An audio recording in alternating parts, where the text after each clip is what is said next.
Before the sun touched the Black Sea, its surface lay still, like glass holding a secret.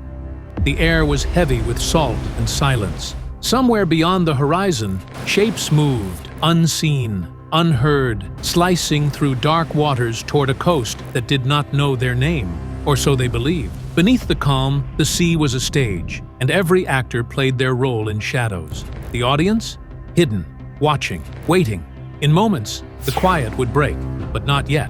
Not until the perfect second, when the hunter's patience would turn stillness into a storm no one saw coming. It was June 29, 2025. Far from the busy ports and patrol lines, 6 Russian military vessels moved steadily through the dark. They were built for one purpose: to reach land quietly and unload their cargo of war. On board were hundreds of soldiers, armored vehicles, and enough weapons to turn a small coastal town into a battlefield. Their route had been chosen with care. It led them into a narrow inlet along Ukraine's southern coastline, a place shielded from radar by ridges and marshland. Russian planners believed no one could see them here. They trusted the stillness of the sea, the emptiness of the skies, and the blind spot on the map. But high above, there was movement. Almost invisible against the thin layers of the atmosphere, a single Ukrainian reconnaissance drone hovered in place. It wasn't large, and it wasn't armed. It didn't need to be. This drone carried sensitive thermal sensors that could read the heat of engines even through the night air. It had been upgraded only weeks earlier, given a better range, stronger signal encryption, and a stealth coating to hide it from enemy detection. From its position more than 6 kilometers above the water, the drone mapped every vessel below.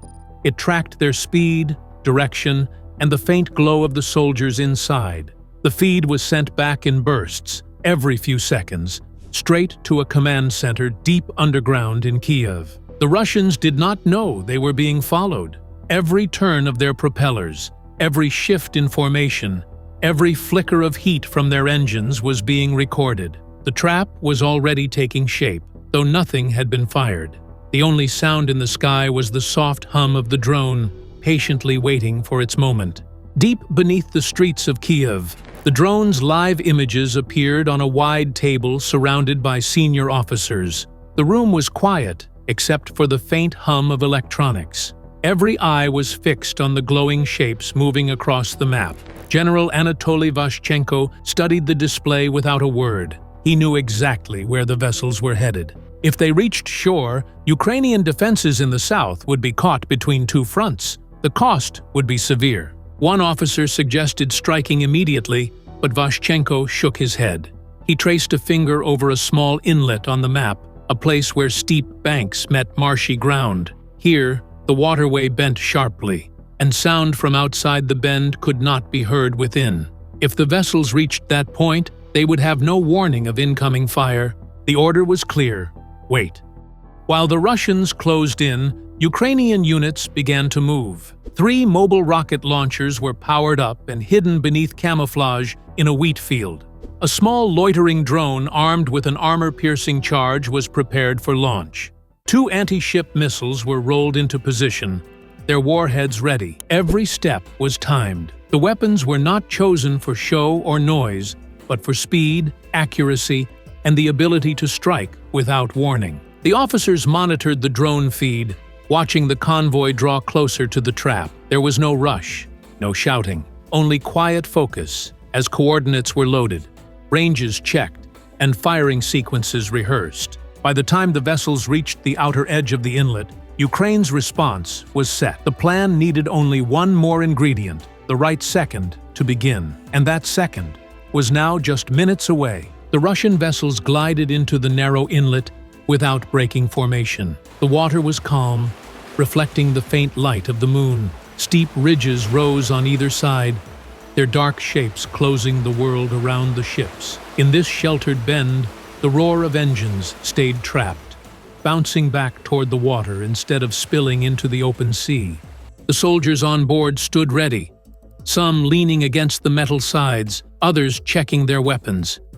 They had no reason to believe danger was near. The blind spot was supposed to be safe. Their speed held steady, the spacing between each vessel exact, as if following a parade route. Far inland, a single word was spoken in the command bunker: execute. The first response came from the wheat fields. 3 rocket launchers lit the night with sudden flame, sending dozens of high-explosive rounds arcing toward the inlet. They rose, curved, and dropped in a tight pattern, each one exploding on impact. Water leapt high into the air as shock waves hammered the vessels. Before the echoes faded, a small attack drone plunged from the sky. It struck the lead ship's command tower, tearing through the steel before detonating. The blast ripped open the deck, and fire swept across the bow. Then came the final blow. 2 anti-ship missiles skimmed low over the waves, almost touching the surface. Their speed left no time for reaction.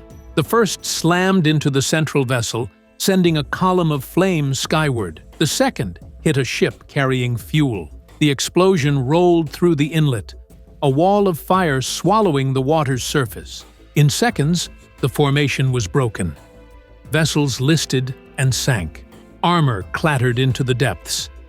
Men in the water shouted, their voices lost in the roar of burning fuel and collapsing metal. The attack lasted less than 3 minutes. By its end, the inlet was a graveyard of smoke, wreckage, and drifting debris. The ships that had entered so quietly would never leave. And above it all, the drone still circled, its camera fixed on the last moments of the fleet it had shadowed from the start. When the flames began to fade, the inlet lay in a haze of smoke. Pieces of twisted hull floated among dark patches of burning fuel. The air carried the sharp smell of metal and salt mixed with ash. Waves lapped gently against wreckage, as if the sea was already reclaiming what had fallen into it. The count was devastating. Every vessel was destroyed, armored vehicles lost to the depths, hundreds of soldiers gone, with only a handful surviving, scattered and wounded. The attack had cost Ukraine little more than patience and a few well-placed weapons, but for Russia, it was a blow worth millions. In Moscow, there were no press releases or televised statements. The official briefings spoke of unrelated exercises in the Arctic, avoiding all mention of the southern waters. But behind closed doors, messages moved quickly through military channels. Reports used words like compromised and unrecoverable. An intercepted call revealed the frustration boiling inside Russian security offices. One voice admitted the truth. The convoy was gone, and no traceable data remained. Even the onboard recorders were lost beneath the waves. It felt, one officer said, as if the enemy had been waiting for them. The silence was not just a shield, it was an acknowledgement. The perfect route, the perfect plan, both erased in minutes by an opponent willing to wait for the right moment.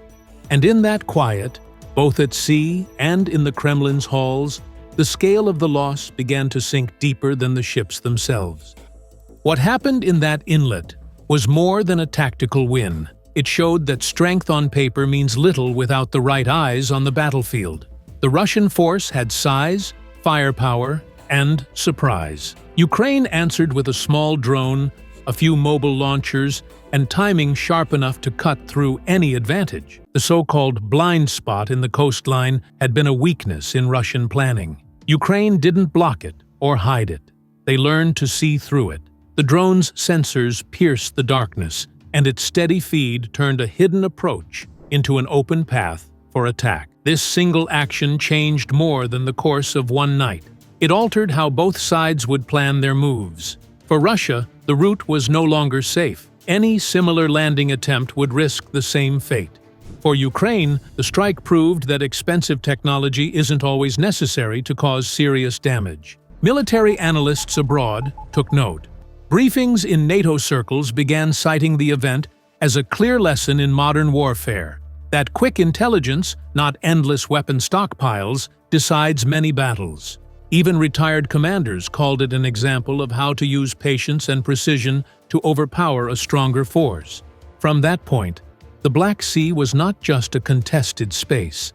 It had become a place where every wave could hide a watching eye, and every silent night might hold a plan waiting to strike. War is often measured in numbers, ships, tanks, soldiers, and missiles. But that night proved something harder to count. Patience, timing, and clear vision can weigh more than steel. A drone that never fired a shot shaped the fate of hundreds. A commander's decision to wait turned still water into a trap. The inlet is quiet again, but its story lingers. Somewhere else, another silent watcher may already be circling above, waiting for its moment. In the end, the deadliest weapon is not always the loudest. Sometimes, it is the one who simply waits and sees everything.